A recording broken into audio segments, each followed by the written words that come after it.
So guys अब Nintendo switch 2 आउँदैछ so that स्विचकै बारेमा एउटा भिडियो बनाइदिइहालौँ भनेर है।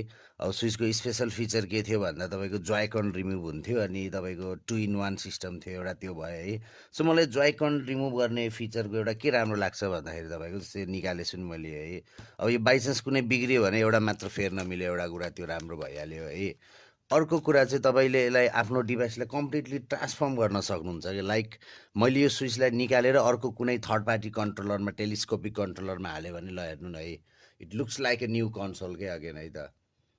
यही स्विचै हो यो है, निकालेपछि यो स्विच नै हो। यसैमा यो डक गरेपछि फेरि यसले अर्को फर्म लिइहाल्छ अफकोर्स है। अनि यो जुन कलर छ नि तपाईँको यो स्विचको यो उसको कलर, यो कलर तपाईँको मदरबोर्डमै नै तपाईँको इम्बेडेड भएर आउँछ है त। यो कलर जुन छ नि तपाईँले बाहिर हाउजिङ फेरेर मात्र कलर चेन्ज हुने हुन्न अरूको जस्तै। जस्तै यसको जुन कलर छ त्यही कलरै